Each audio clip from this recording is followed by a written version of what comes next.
Ladies and gentlemen, welcome back to the interview, the LA edition. And man, I'm really excited today because I got somebody who I've got to see grow, who got to see me grow.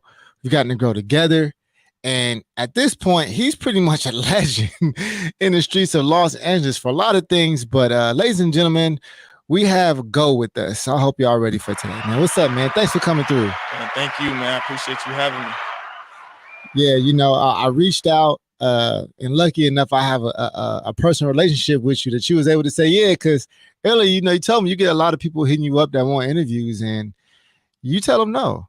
Yeah, it just got to be meaningful. I feel like in this space now, there's a lot of like trolling and political stuff, and what I like about what you're doing is that you ask questions that's really helping the culture.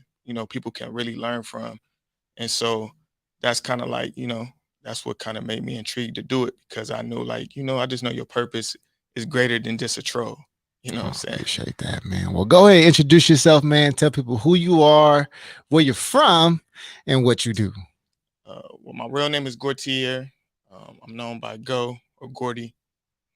We started a brand called Urban Trademark 2011. Me and my wife Malika, and I mean I'm an alchemist, man. I just kind of like I'm a visionary. I just move with a purpose. Now, people may know you more now for the brand you've built, which on your hat, which go ahead and lean out. If people haven't seen it yet, let's go ahead and show them that Urban Trademark. And you say you started that in 2011. Now I know a little bit about your story. I know why you started it, what it led to, the trials and tribulations. But let's just talk about why you even started the brand in general. Out of necessity, I was fresh out of prison. Couldn't get a job. I had two strikes, and so I kind of just went to like what I knew. I always been like I always dressed in high school. Like I always been the fly, just in tune. So I kind of went to what I knew. I always wear hats growing up. And so, yeah, I went downtown, and, bought some hats wholesale, started selling them at Venice Beach.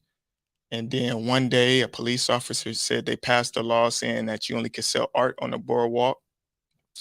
So I went home, I came home to my wife. I'm like, "Ah, I'm Daryl. Like I can't sell at the boardwalk no more because it got to be considered as art." So I had this bin full of hats, and I was like, you know what?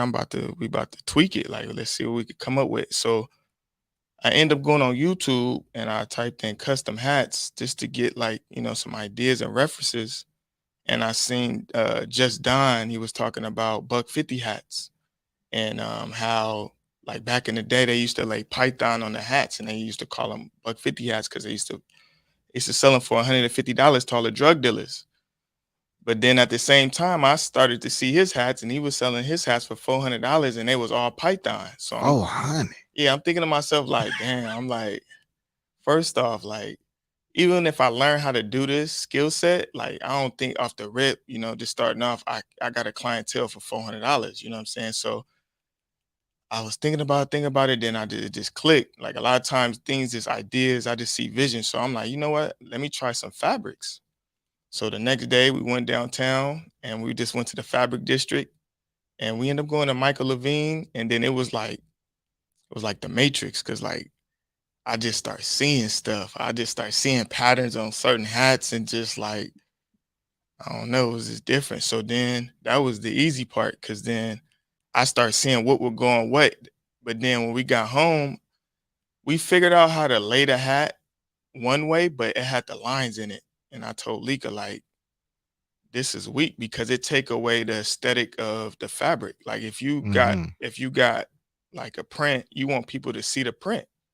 So it took like another like week and a half, 2 weeks, and I'll never forget. I was smoking and I told Lika, I'm like, I got it. She's like, you got what? I was like, I think I know how to do it. I think it's low. So we took the hat in the room, we busted down, and Lika was like, yeah, this looks this is it. Like this looks good. And then from there it was just like it was just, all God really. Man, and shout out to the women in our life, man, that really know how to Man, empower, man. Because I told my girl this morning, I was like, man, I need you around because Yeah. you help me. You just help me feel confident. So shout out to your wife. And I remember you saying in a song, because I want people to understand the weight of what you created, right? Everybody creates something and does something. But so you took these hats now that you learned how to do it. You just took them to Venice Beach and which is out there on the street. I mean, what was that like? Well, so after we figured it out and I knew it was gold, like once I knew like this is a hot product, I took it back to the beach and then it was just like, But man, how did you know it's a hot product? Like you just because everybody think they shit hot. Like let's keep it. Like, I everybody think they knew got the I hot. I knew it was hot because I showed it to Lika. She said it, and then I showed it to my mom. She was like, "Yeah." I use the world as a focus group. Like I'm all at first I gotta love it, but then once I love it, I show it to the world. And once it's like the world is ran off numbers, right? It's called ratio. So if I show a hat to 10 people and 8 people say they like it, I got something. Now if I show that same Mm-hmm. situation and only 4 people say they like it, now it's like you know what I'm saying? It's percentages. Like, I don't know. So once I showed it to everybody and it was like, I seen their faces and their reactions, I knew like, okay, I'm in tune. Let's take it back to the field. So let's take it to the field. I remember in the song you saying you made $100,000 off of those hats, right? Thanks. Yo, like The I first want year, people, like hold on now. grossed Like 100 the first year. like what kind of hustle is required for you to have an idea, say I'm gonna lay fabric over the hats, which at the time, this is 2011, right? 2012, it wasn't being done yet. I want people to understand this too, because now people do it, but it was not being done. And what kind of hustle did you have to have? Like, what'd your day look like for you to actually make 100,000 off the street selling hats? I ain't had no day. It was this grind. Like it was just it was like, the thing about being an entrepreneur, man, is sacrifice, and so when I took it back to the beach, they was moving. But then shout out to Rob, my homie Rob, and, that they had opened a store in the Beverly Center called Shop Tradition. And I guess he had seen on the gram I was posting it.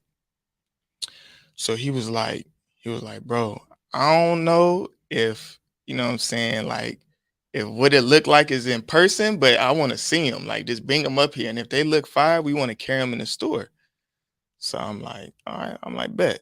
So I bring them up there and they face lit up. They was like, nah, this is it. And so I'll never forget, they took like 12 of them. I had like 12. They took all 12 and it was like, we're gonna price them at $100. I was selling them for 65 to 75, depending on the fabric. So when they said 100, I just scratched my head. I'm like, all right, bet. Like I believe, I got faith. Like this is Right. hot. Like, you know what I'm saying? So like within like a day or two, I was calling. And but before that, though, on the way when we was leaving the Beverly Center, I told my wife, I'm like, we got to go buy more hats and more fabric. She like, what? We ain't even sell them yet. I'm like, they sold. Right. They out of here. They out of here. So then I'll never forget, like a day and a half, like 2 days, Rob hit me. He was like, yo, we need more hats. You got more ready? I'm like, yep, we working right now. We're gonna bring them first thing in the morning.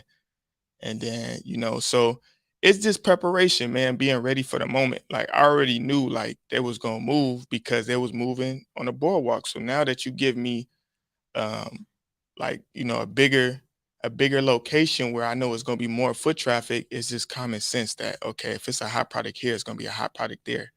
See, now that's a huge part of the story because you were on the beach selling these on Venice Beach on the boardwalk. And did you have like a space set up, or did you have like were you just walking up and down? It's like how like what was that like? So in the beginning, I had like I sat right by the skate park because it's a lot of traffic over there. And then I was like, after that, I was like, it's cool. But then I was like, I don't know, some just told me just get a table and then set up on the boardwalk. And once I got that table and set up on the boardwalk, it was it, So it was up. It was up. So yeah, it was just thinking it out, just kind of like if this worked, we're gonna do this, but if this don't work, let's make an adjustment, do this. man, and then it ends up getting on in the Beverly Center, and But I I'm a but not to cut you off, no, go ahead. I want to shout out Tree because some like Monday through Thursday, like Venice would be cool, but then it's like on the weekends it'll be popping. So like Monday through Thursday, I would hit Tree up and I'd be like, Tree, let's hit the streets. Talking about big tree. Yeah, I know a Yeah. tree. Yes, tell me. Yeah. I was Shout like, out to Tree, man. I'd be like, Tree, let's hit the streets.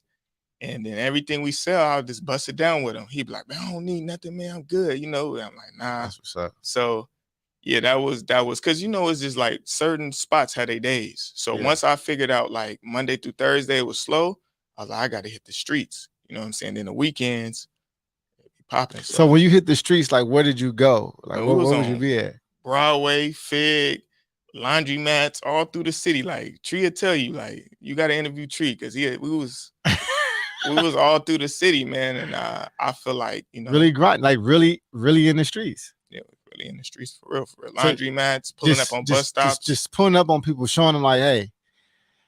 And a huge part of the story because now that you're in the Beverly Center, a lot of celebrities started to wear your stuff, and I'm a huge fan of name dropping. So please don't feel any type of modest way. Who are some of the celebrities that people have seen wearing Urban Trademark? It's a lot, man. I mean, we go from Chris Brown. I'm gonna help you. I know nobody like the name drop, but I think it's important because for the public, that's how the public understands things, public. So it's not, I know for us, it's not really don't matter, but for the people who are going to see this publicly, they're attached to these names. Okay. So I want them to understand the weight of who we have today, of who you are and why you are so important to the culture and what you've created. You know what it is? I'm gonna throw some names, but I really feel like everybody is celeb because that $100 price point or that $75 price point, it ain't really about the notoriety. It's about the reciprocation. Mm-hmm. So like, I mean, we do got the Chris Browns, the Miley Cyruses, the Kevin Durant's, the NBA young boys, the NLE Choppers, the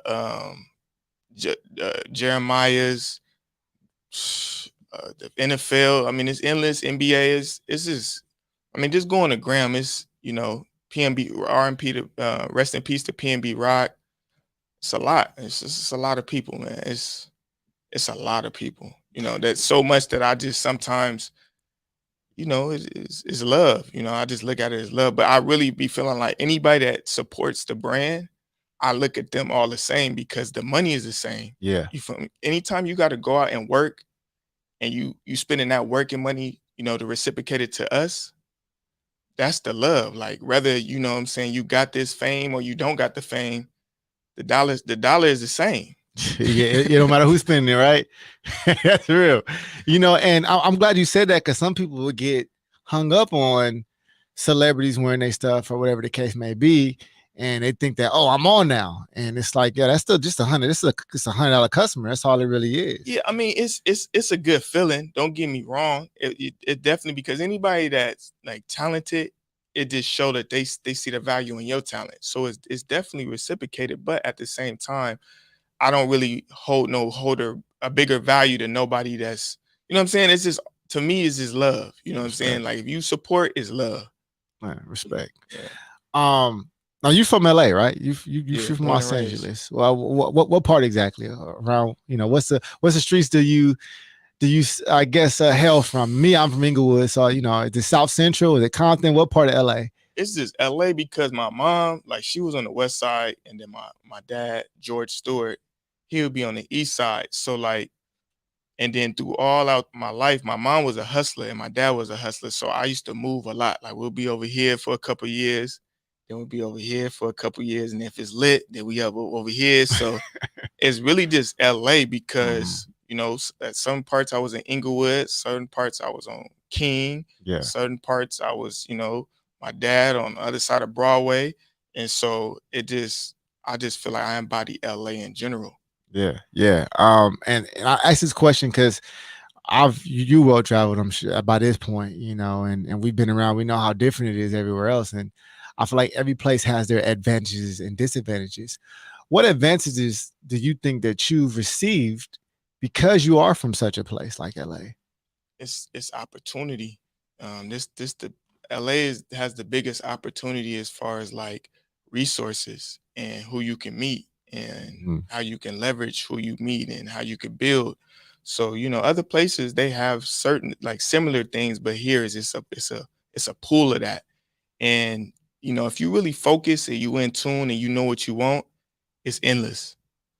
Yeah. But it's a mirage too, though. It's a talk about mirage. talk about that. Talk about It's a mirage too, though. So you gotta, like, a lot of people that move here, they get caught up in that. I see that a lot. When I used to be in my truck, I meet people and I see them like a year later, and it's just I could tell they in the mirage, they in the matrix.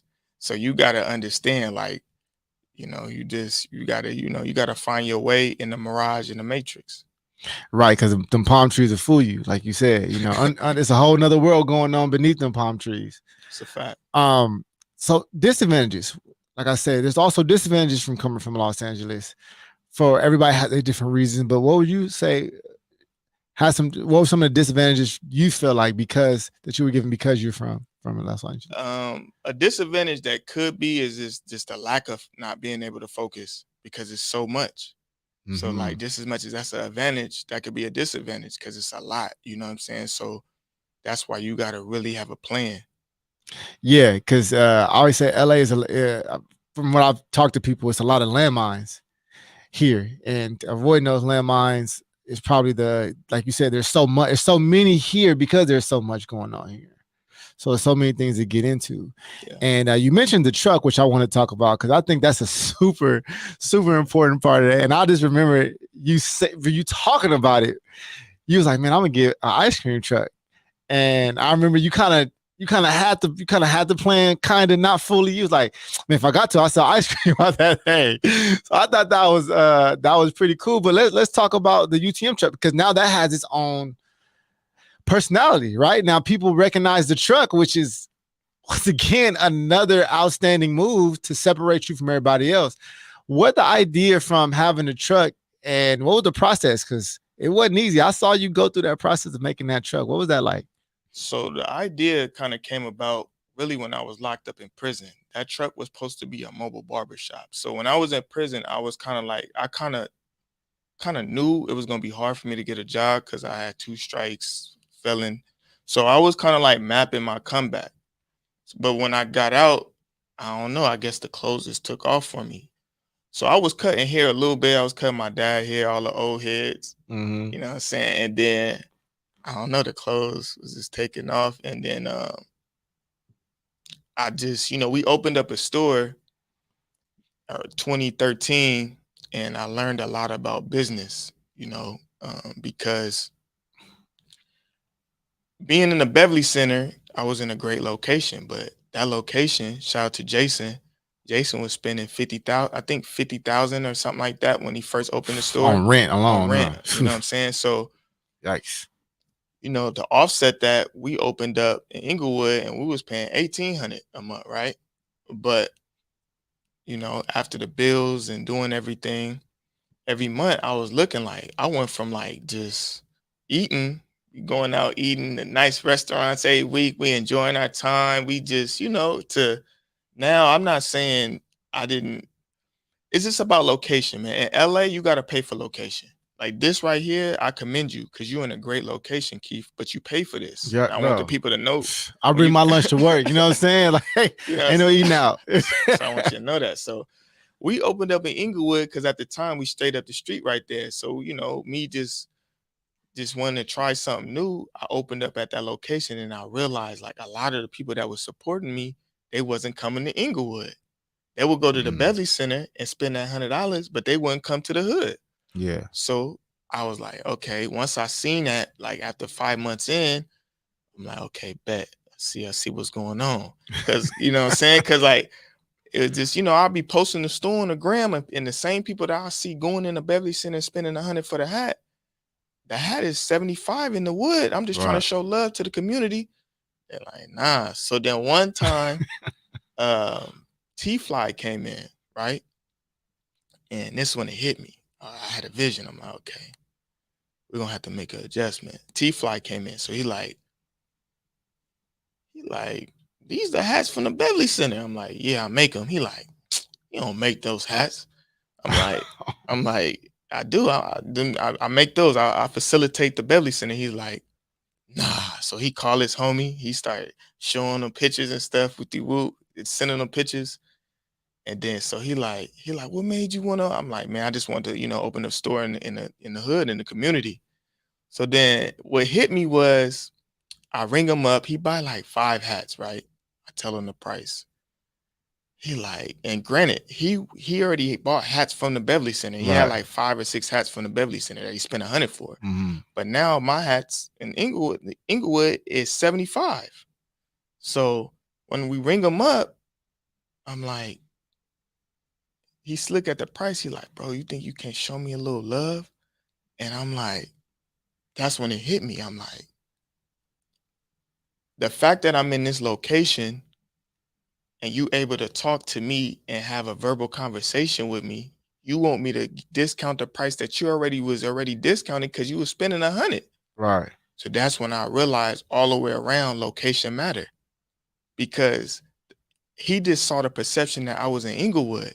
So I don't know if it lowered the value of the product, Mm. but when he asked me for that discount, I kind of was like, when he left, I was putting a play together. I was like, I get why. Because when he went to the Beverly Center, he didn't know it was a black man making this product. Mm. And the location was prestigious. To Wow. to oppose when he came to Inglewood, it was like, hey man, you think and that's when I was like, okay, bet, I get it. And so once I, start to see that, I just was like, okay, when my lease comes up, I'm gonna make a decision. Me and my wife had a conversation. I'm like, I think I'm gonna go with my first idea with the truck. And then we did the truck, and it was love because shout out to my pops, because I'll never forget I was cutting his hair and I had told him I was about to do the truck. And he was like, man, you always coming up with ideas, man. But this one right here, this the one, because you ain't gonna have no overhead. You gonna Right. own it. Another thing too, I was leasing that spot. So we did the bill out for the truck. We might have put like 15,000 in, 14,000 in, and we made that back the first summer. Wow. So now we talk about NIP. We all money in and we own it. It's ownership in it. Like right now, that's an asset. Since the pandemic, trucks has been going up because Yeah. everything is going mobile. Yep. So I just, what I'm saying, all that played a factor to seeing like if I did the store for 10 years, what would it look like versus if I did the truck? And I just knew the truck was like the next move. I seen it in my head, like this is what we need to be on.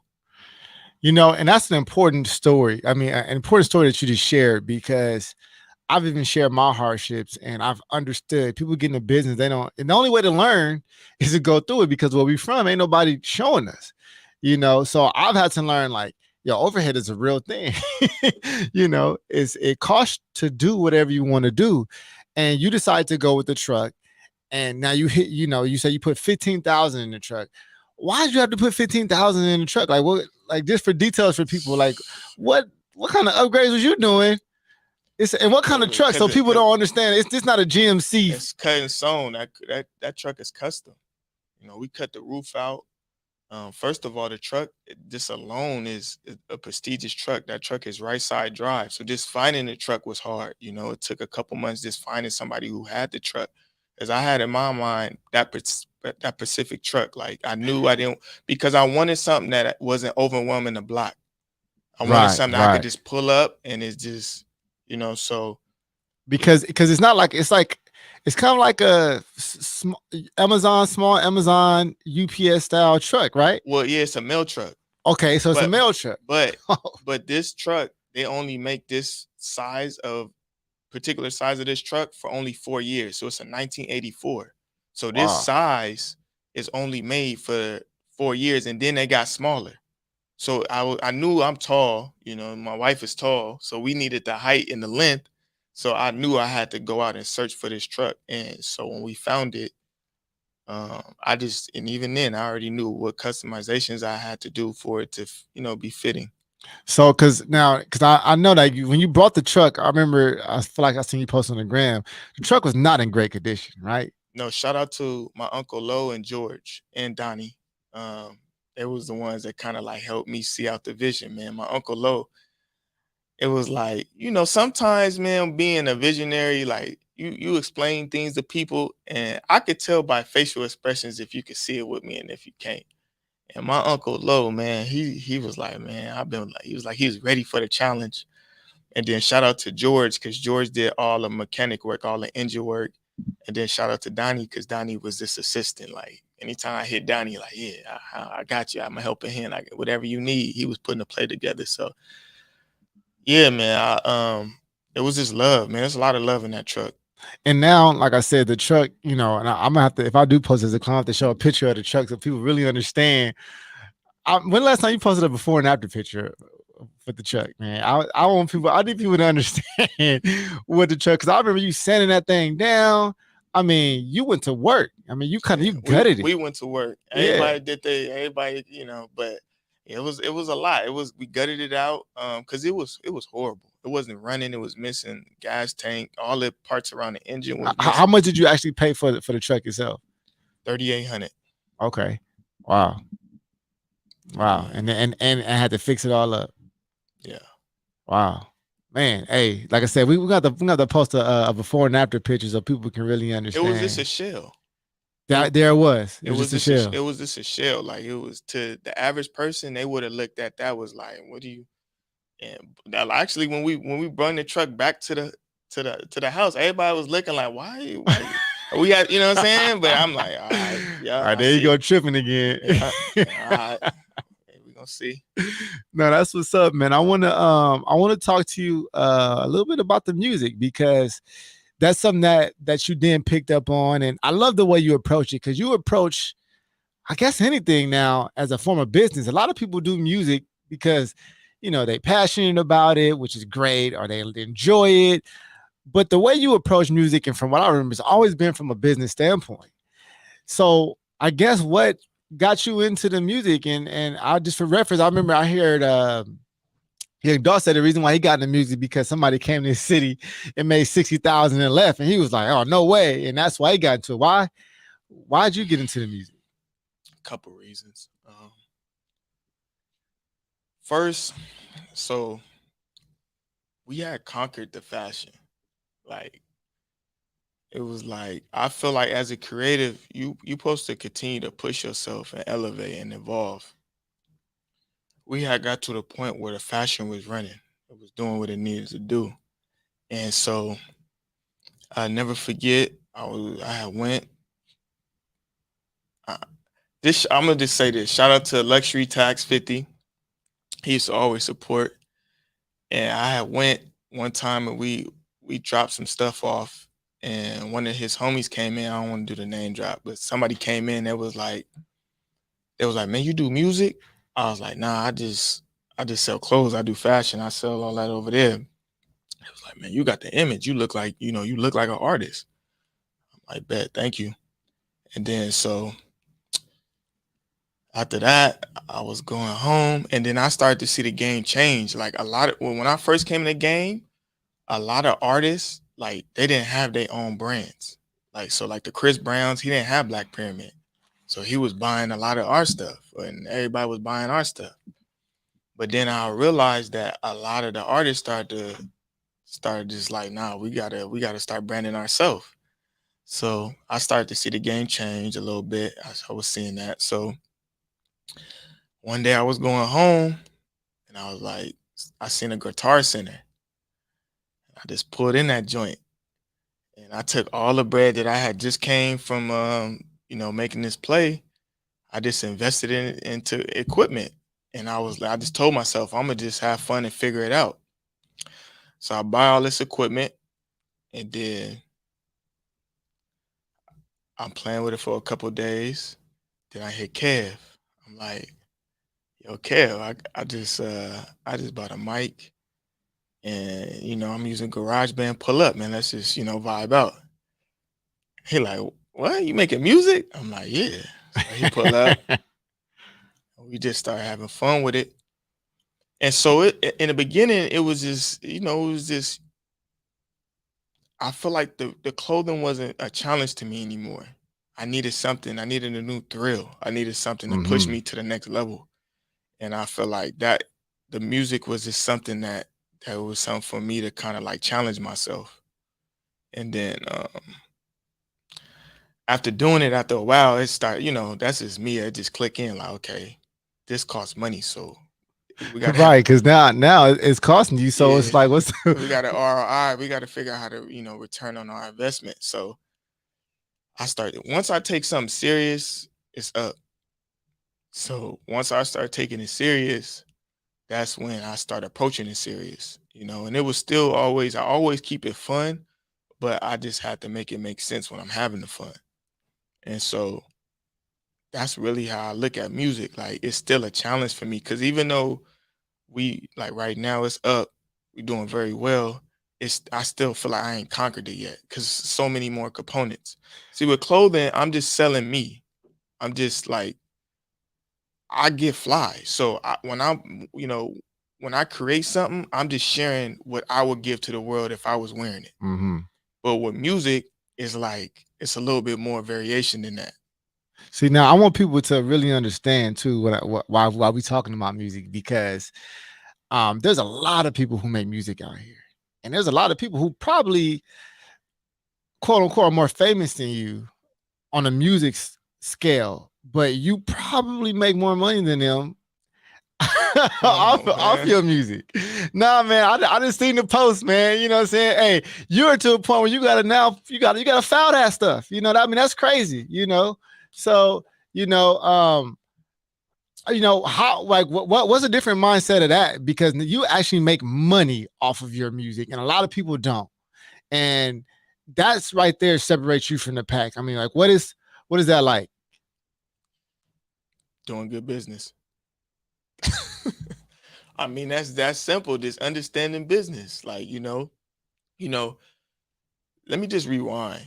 Because experience is something that's not a value, but I need the people to know that that's the best value you can ever have. In fifth grade, I used to have a book of Pokemon. Not to go back that far, but I just want to No, elaborate that's cool. No, my, no, for my sure. No, my go ahead. mindset of why my mindset is like this. In fifth grade, I used to have a book full of Pokemon cards, right? And I never forget. I brought my collection to school one day, and one of the kids was like, I had a lot of doubles. Like I had at least like the first 10 pages was all holographics. So my book was very intriguing when I pulled it out. And I'll never forget a kid was like, yo, would you sell me this Onyx and this and this? And at that moment, I understood the value of just having something that people want. So it clicked to me. I was like, I sold the doubles. All my doubles I had, I sold them. And I put in my mind, like, damn, if I could sell my doubles, I can go to the car store every Friday and I have more chances to win more holographics. So I was in because once my collection was so potent that I was just trying to get holographics because I knew if I get like a Charizard or a Venusaur, something just fire, I could sell it for 150 instantly because the car store was giving it up for that. So that's when I started to understand this supply and demand, right? This business. And so when you ask me about the music, I approach it business. I know that if I make a hot product, I just got to figure out how to get it to the people. Marketing. Same way I figured out when I made a hat, I got to go to the beach because I got to be in front of people. Same way when we put the hats in the Beverly Center, I knew it was gonna sell because we was in front of people. So the name of the game is just making something hot. The product gotta be hot. Like I mean, that's just my opinion. When the product is hot, it just holds more value. All right. You right. But the name of the game, you can have a hot product, but you got to be able to know how to market it. And I feel like I'm a great marketer because I've been marketing my whole life. Like, from I sold everything, man. Like not like that, but I've hustled my whole life. Like, you Yeah. know what I'm saying? Like people in the city that know me will tell you that. They will confirm that. So whether it was Kool-Aid gummies, whether it was selling sidekicks, ninth grade, that's how I really got my name to fame. Is um shout out to Mexican E and Sean. I'll never forget they had pulled up to the block and Sean was like, hop in the car. And I'm like, bet. So we hop in the car. At the time, I had an I-730 and an I-95. But everybody knew I was sell. Like that was just my thing. Like I would hustle everything. So he was like, I'll never forget, he pulled out the sidekick. And I'm talking about this. This is the gray joint, the very first sidekick. When I Yeah. talk about the sidekick 2, the LXs, all that, I'm talking about the very first sidekick. He pulled it out brand new in the box. And he like, you think you can move these? And I'm like, yeah. But I'm saying it was crazy because I said yeah too, because I wanted it too. I wanted it for myself. So I'm like, yeah, I can move them. So he like, bet I'm gonna give you 4 of them. He gave me 4. Now the night before I go to school, I'm thinking out how I'm gonna market this product. So then I came up with a plan. I told myself I'm gonna take only one to school. I'm gonna have mine. One is already mine now. I'm using mine because they was burnouts. So they work.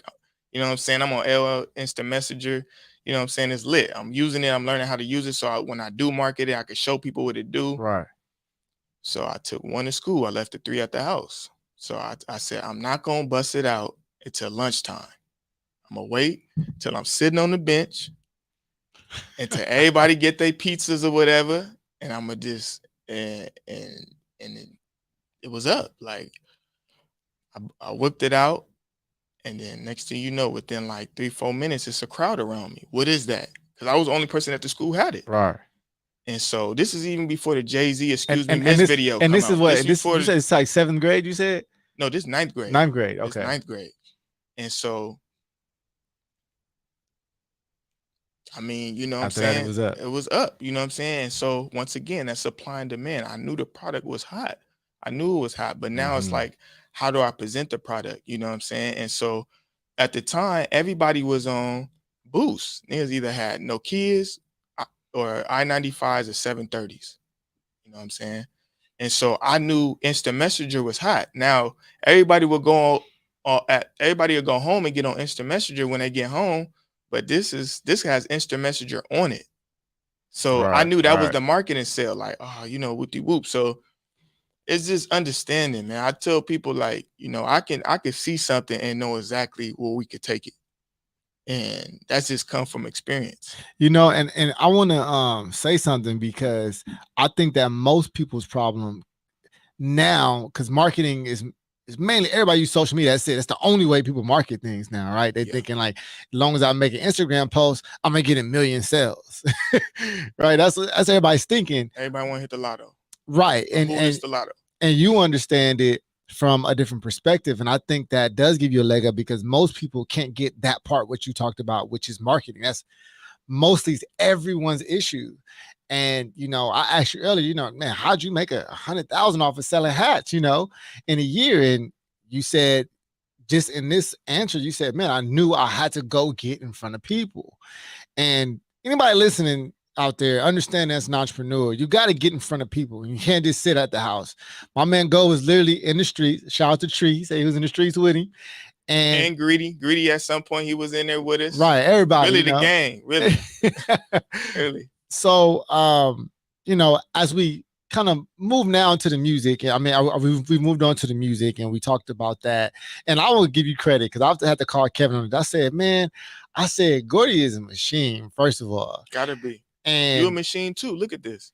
But your marketing, bro, it's so funny because I called Kevin. I said, man, Gordy is killing my algorithm because the stuff he's posting, I can't take my eyes off and it's giving me more of it. You know what I'm saying? So you definitely have a keen strategy that's working for sure. And I want people to understand the weight of what you've done and how you market your product. Thank you. You're also a father, man. And I want to really take some time to talk about that. And, you know, being a husband and a father, really, because that's 2 different jobs. How do you do that? Because, I mean, being an entrepreneur and trying to have a successful family and be there, is it tough? Is it easy? You make it easy? What's the sauce? Do you got the sauce? I mean, it's balance. Okay. It's balance, and you got to care. You got to care to be there. You know, it's that. I feel like, you know, I got this thing, me and my wife, we trying to break generational curses. It's just certain things that, you know, we know that us growing up, we didn't have because our elders, for whatever reason, either they had to work harder or they just didn't have certain time to do certain things. So, you know, 7 it's like it's just about the balance with her, trying to make sure that. Just not to cut you off, everybody knows Seven is his daughter, so everybody knows that. Yeah, Yeah, yeah. so go ahead. Seven, my daughter, it's just about finding that balance where, she know that we here for her, we here to support her, we here to show her, what I'm saying, just everything that we learned, and we here to push her so she could be better than us. And I think like you got to care to want to do that. That's not something that's like either you doing it or you not doing it. Ain't no in between. And so that's the biggest thing is balance, because we still got a brand. We still got a business to run. We still got to get out here and work. And what I'm saying, because everything costs money. So we still got to, but I feel like at the same time, we can't use that as an excuse to not give that time to our kids.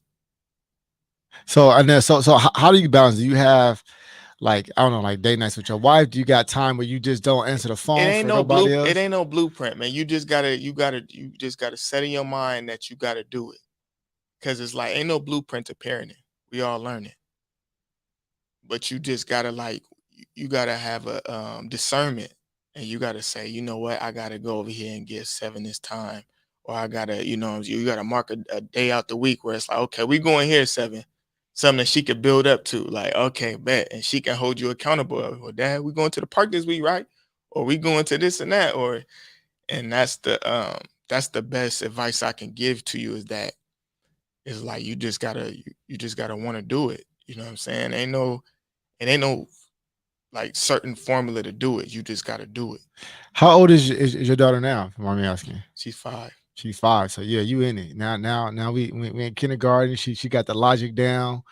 Um, how do you think that's impacted how you move, as she being a father? Because you say you're natural born, you'd be in the streets all day if you could, right? But Yeah. what do you think it's done for you? What kind of impact has it made on you? Because now you I have a had to daughter. adjust. We study adjusting every day. We study adjusting. Ain't no one adjust. It's just a keep adjusting. But I love it because I know she's very in tune. So I know she's gonna be better than both of us. And that's what you want. You want your legacy to kind of like just have a better, understanding in life, and just have a better life. Now, what about being a husband? Like, I want to talk about that because that's a whole nother thing. Like, cause I've experienced it. People have experienced it. You can focus so much on the kids and work, and that'd be kind of it. Like how, especially our age group, we don't even be getting married like that. So, It's a lost so art, huh? so like you said, you are breaking those curses by doing so and keeping your family together. But I don't know if there is secret sauce to that. What is it? And if not, like, how do you do it? How do you? Well, Lika, she my best friend. Like we've been rocking for 15 years plus. So it's like, yeah, we married, for the people. I mean, the paperwork at least, what I'm saying, we married, but more than less, she my best friend. So it's like we just through the good, through the bad, we gel through it. Like, what I'm saying, it's love. And I feel like nothing's perfect. The perception of social media thinks that it's supposed to be glitz, glamour, vacations on the beach every week. But it is that sometimes, but it's not always like that. just to let y'all know. Yeah, it is that sometimes, but when it's not like that, we still happy. We still rocking. We still getting through it. And I feel like the reason why you don't see a lot of marriages no more, because they chasing just one side of that. They don't want to Mm. chase, what I'm saying? They don't want to go through the valleys. Every hill has ups and downs. You know what I'm saying? That's a part of like just being successful in general in life, and just growing and elevating. Everything has ups and downs. That's just how evolution is. So um, you know, I've been blessed to have a wife that kind of like understands that, you know what I'm saying? And that's why we been rocking for so long, because we have an understanding that, we in tune. Like this, we gonna make it through. We Bonnie and Clyde, you know what I'm saying? Well, man, definitely shout out to you for, like I said, breaking those curses and I'm happy to see that. I'm happy to see that. I've been on my trail to get married as well. I'm trying to get married this year. So when I see people like you and your wife, it definitely inspires me and allows me to know, like, man, you know what this is. I am making the right decision. Yeah, I mean, your family is your village, and we all need a village. It's biblical. Mm, So it's like, you know what I'm saying? Nobody wins when the family feuds. mm. That's a bar right there. That's it, right? That's a hell of a bar. Nobody wins when the family feuds. Um, unless Steve Harvey is the host. But That's a bar. I do want to ask you this question because as we're at the beginning of a new year, and obviously a lot of times they give us new perspective. We get to look back on the last 12 months. Just looking back on the last 12 months, what you have told yourself if you were able to sit next to yourself on the couch, like your year ago self is sitting right next to you and they're preparing for 2022 and you've already went through it, what would you tell yourself a year ago? Just keep going harder, keep pushing yourself, keep adding more weight. I think the adding more weight is going, just condition you for what's to come. Okay. Um, and my final question, and I talked to you a little bit about this early on, and we're going to elaborate on this a little bit. But I always like to ask this question because we don't get the opportunity to answer it sometimes. So I want to provide that opportunity here. That if today was your last day, what's the message you want to leave your loved ones? I'd like to kind of break it down a little bit, if you don't mind. So, uh, I would like to start with, your parents. What's the message you want to leave for your parents if today was your last day? Love. Thank you for the love you've given me and the love you have shown me, and thank you for everything you instilled in me. My dad and my mom, one thing when I talk about this hustle, I embody that because of them. I was able to see them do that. My mom and dad was heavily in the streets, and me moving out at the age of 17, and getting my own spot and being independent, all that I got to get a credit to them, Wyletta Brown and George Stewart. And so, I just want to say thank you to them because me seeing that allowed me to be the person that you see today. And just moving forward, if you have any siblings? Yeah, I do. Well, Yeah. you gotta holler at at the siblings, and what's something that you want to share with them? Um, because my siblings, like, they wasn't like I was kind of really like the only child, really, because my siblings was like older and doing their thing. But I want Mm-hmm. to say to them, like, thank you too, because when they was around, I'm pretty sure I picked up and learned something from them too. But yeah, that's more so on my dad's side. But it's like they was a little bit older and already in their life. And so it's like I wasn't really around them a lot growing up. I was Mm-hmm. really like the only child, you feel me? Yeah. So it's like weird. But I do have siblings, so I gotta say I cannot say I don't have them, but I didn't really gain a lot from them being around because they wasn't really around a lot. Right. Right on. Um, and then of course, we got to go into, if you do have any immediate family, like any like cousins, that was blood can make y'all know close. You got them cousins like me and Kev, like that's my brother pretty much. I don't know if you do, but if you have those, auntie, those immediate family members that really had an impact on your life. Yeah, just thank you. I just it's really a sense of gratitude, because family, when you growing up as a child, like it go back to what I was saying, you need a village. You need your aunties, you need your grandmas, you need everybody to kind of like help out your mom because she might be in her bag doing her thing. Like I Right. know that was my mom. My mom was in this like it's my story deep. Like if I was to put a movie out, it'd be like, dang, like you know what I'm saying? Like Lika say that all the time. Like my mom was, I had to learn a lot, I had to jump off the porch early. So, Mm-hmm. my mom was out doing her thing, my dad was doing their thing. And so a lot of my siblings, my grandma really kind of like raised me a lot. I used to go to Yeah. my grandma's house a lot. And And so I just, I got my grandma tatted on me by Bella. And so she know, she watching, she hear this, she know it's love. I love you, and thank you for just everything you taught me. I get a lot now. Me being older, I see a lot of like me just a lot of my mannerisms I get from my grandma. I see that.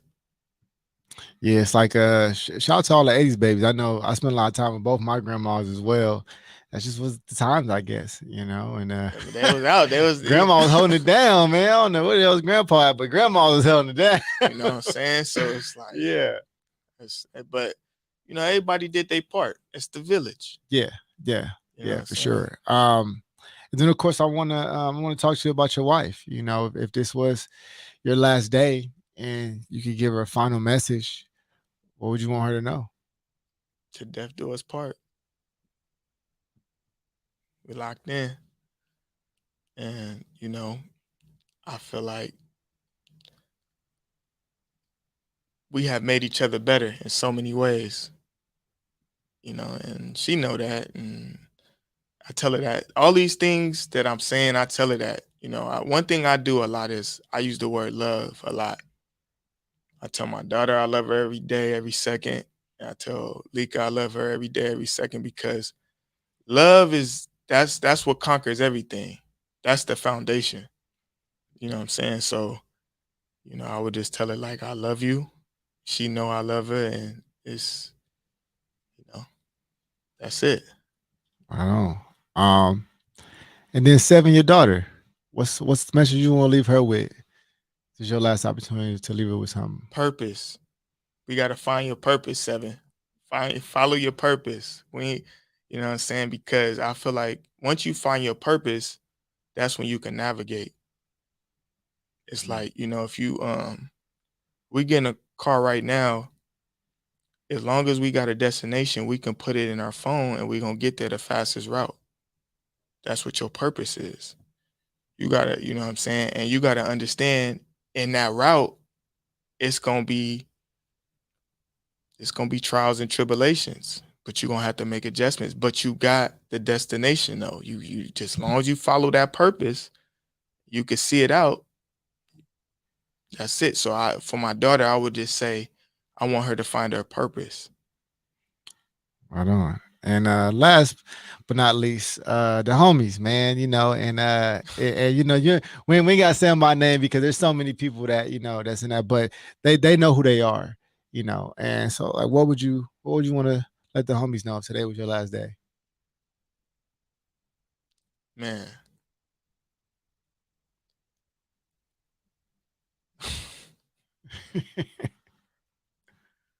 we made it as a collective. And the reason why I say that, let me elaborate. Cause we at the age now where all the homies, they in tune, like they all following their purpose. So we made it. I feel like when you in your 20s, right? You green. Like you experience stuff like me going to prison and all that. Everybody's like trying to find their way. But a lot of my homies, we in our 30s now. And I see a lot of my homies, I look around, I see Kev doing this thing, I see Tree doing this thing. And I just say we made it. Because we made it because now we all aligned on what we need to be doing. Yeah, that's what's up, man. That was my last question, man. I would like you to let people know if you do have anything coming up, releasing, or just what you want them to know. People out there listening. We got a lot of new stuff coming up, new music, new merch. Um, it's a lot of stuff, man. Just stay tuned, man. Follow all the social media handles, man. Urban Trademark 7 on everything. And just know it's a lot coming up. Nowadays, I don't really like to speak it because man, sometimes, man, y'all be getting into it. Y'all get into them before I get into them. So I gotta be kind of like holding out on ideas nowadays. But just know, like we always working. It's always something on the way, and just stay in tune. Right on. Well, man, hey, I appreciate you, man. I appreciate your time. I appreciate you sitting down with me. It was an honor, ladies and gentlemen. Likewise, likewise. I appreciate you keeping them. And let me give you your flowers, man, I seen where you started from. You know what I'm saying? And I kind of seen it. One thing I want to say, man, is I'm a visionary, man. I could tell when somebody got it. And I knew back then when I seen you first start, I knew you had it because a lot of people gotta have it perfect to start. You didn't look at it like that. I seen that. You started right at the house. You didn't look at what you needed. You just used what you had. Mm.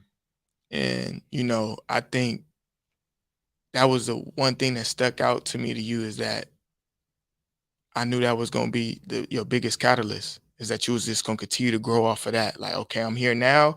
I made it this far, but what can I use to get me here? And so, what you doing and what you cultivating.